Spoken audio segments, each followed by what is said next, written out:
Ready for an adventure? Let's go!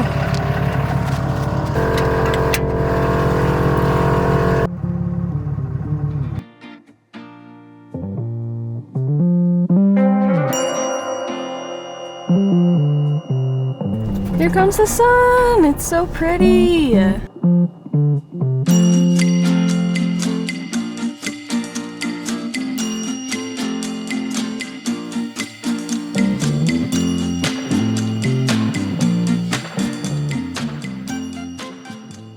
I just got to the last place I'm going before picking up Anthony. I've been traveling solo for the past 3 days and it's been great, and I can't think of a better way to end this little journey than spending the morning with you guys and taking a dip in one of my favorite places in the Eastern Sierra.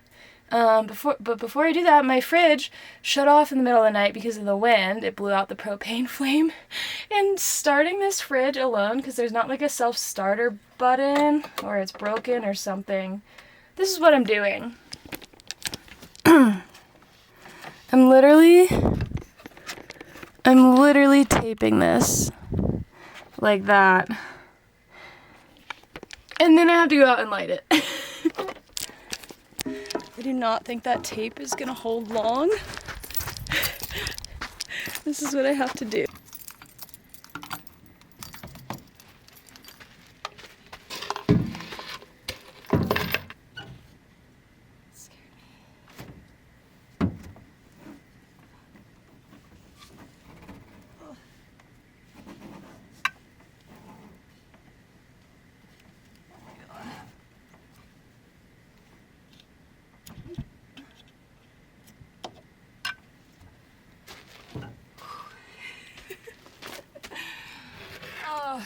I need coffee.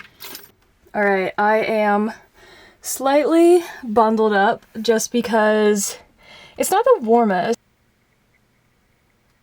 Go ahead.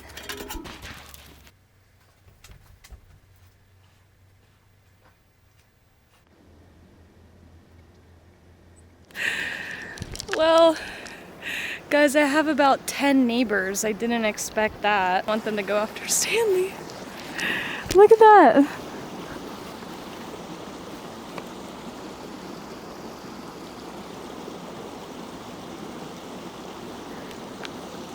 The swimming hole is right there. There's all my neighbors. Okay, that's literally so funny because I thought I heard people talking up here. I'm like, but there's no cars. Like, where are they coming from? I'm just having a stare off.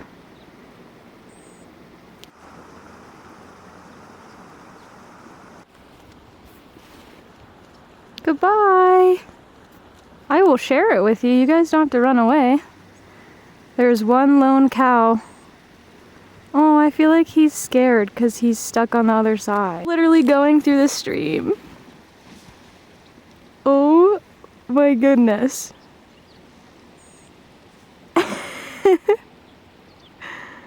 That's so funny.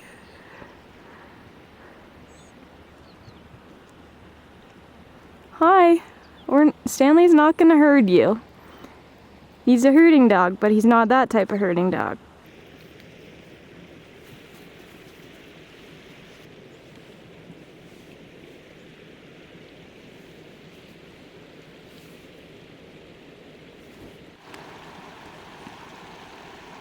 I don't know. I considered for this vlog, like, filming the whole time that I had in the truck and camper for a little solo trip, but I haven't really announced this, really, but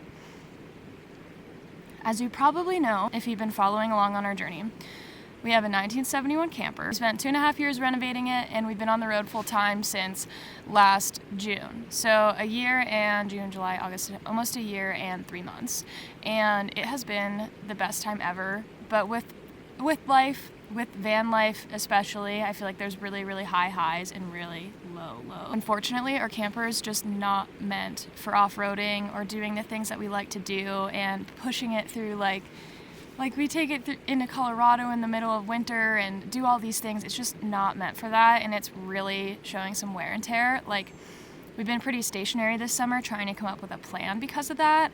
Long story short, like we always make a joke like, haha, our camper's gonna break in half one of these days because it's making all these weird sounds. And the other day when we were at our camp property, we were lowering our camper onto the stands and the bucket, so there's like the wings and then the bucket. You know what I mean? Like the flooring started hanging out by 2 inches. Like all the nails holding like the floor together were just like exposed. And we're like, oh, our camper literally is going to break in half. So we've band-aid that up. Our setup is not going to last that long. And the reality is Anthony's had this camper in his family for 3 generations. So we don't want to run it to the ground. We want to kind of homestead it. And I can't share more details than that, but we will have a new setup for a decent chunk of time, which will allow us to really do what we love and not have to worry every single time we go on a dirt road or hit a speed bump. Like, we won't have to worry about our camper like breaking pretty much, I'm a little bittersweet about it just because obviously the start of Anthony and I's relationship like revolved around renovating this camper, and now that we live in it and it's just so homey, and I just keep having to remind myself that we're not selling it, we'll still have it. It's just, if I love it, we can't run it to the ground. So yeah, we're going to still have our truck, we're going to still have our camper, but we also are going to have a new vehicle. This thing is badass. It's smaller, it's going to be able to go way more places than where a truck camper can right now. So it's kind of a good deal, and I can't wait to share more details about that. Anyways, the sun's almost out. I'm going to relax and then take a dip.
Well guys, this isn't the worst way to start a morning. It's one of my favorite parts about living on the road is, I don't know, just no matter where you are, I've learned, you can find beautiful places to enjoy. No matter where you're at, you can find your favorite spots. And like, I just love the fact that so much of my life is based around searching for places to be in nature, and this probably has made the list of favorites. But I'm gonna go get out of the water now, and I have to start my day and do some errands and clean up the camper before I pick up Anthony. He should be getting out of the backcountry soon in a few hours, so I'm gonna start my day now that I had some time to myself in peace and in nature. And let this be your reminder to take a little chunk out of your morning or your evening for you, because I guarantee you'll feel better. If you like this video, be sure to follow along for my other adventures too. So be sure to subscribe, hit the notification button, and I will see you guys next week. Bye!